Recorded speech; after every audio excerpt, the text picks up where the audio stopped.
Every year, thousands of horses across the United States wind up at auctions. But when the auctions are said and done, many of these horses haven't found a new family to love them or a new job to have. They find themselves shipped off to Canada and Mexico, where they wind up in slaughterhouses. Horse slaughtering is extremely inhumane.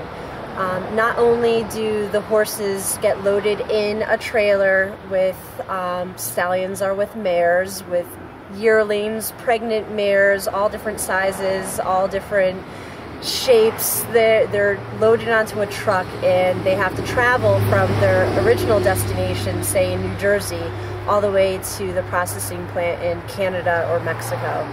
And once they're at the plant, when they're in Mexico, the process is they will stab the horses repeatedly in the neck and then hang them upside down to bleed out. In Canada, they use the captive bolt, which they use on cattle. And the captive bolt is a process of where they get shot in the head. Now cattle, the shape of a cattle and a horse is completely different, where the horse's brain is a lot further back than, say, a cow's. So when the horse gets hit, it's not completely rendered unconscious. So they are feeling the whole process of being slaughtered. Last year, over 100,000 horses were exported for slaughter.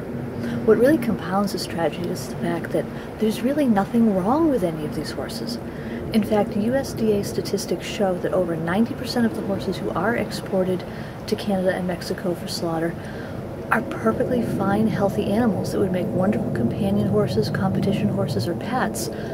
All they need is a little love, a little attention, and somebody who's willing to give them a second chance. The first horse we rescued from auction for slaughter, his name was Easter Guardian. He was described on the Camelot auction for slaughter as aged and lame. Came to us, he was extremely skinny.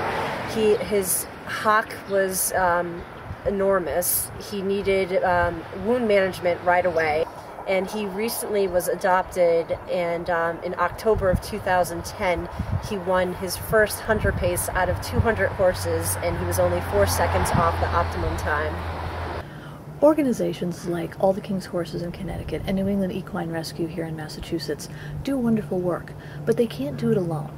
The fact is, horses are expensive to keep, and rescue horses need additional care when they're first rescued to cover vet bills and rehabilitation bills as they're being prepared for adoption by loving families. The organizations who do this need monetary support to cover these kind of expenses, as well as to cover the equipment needs they have. Horses come in all shapes and sizes, so they always need blankets and halters and saddles and things of that nature. Another need that the rescue faces is time and volunteers. I myself work full-time from 8 to 5 as a social worker, so it's really helpful and necessary that I have people help clean, help work the horses, help groom the horses, and just help love the horses and spend time with them.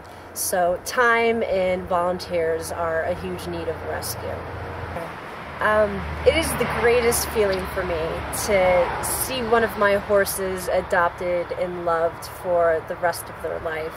I have had so many fabulous adoptions. I am so proud of all of them. I'm in contact with all my adopters all the time. I get weekly updates, I get pictures, and I get to see how happy not only the horses are, but the people. And that was my main want for this, is making people happy and horses happy.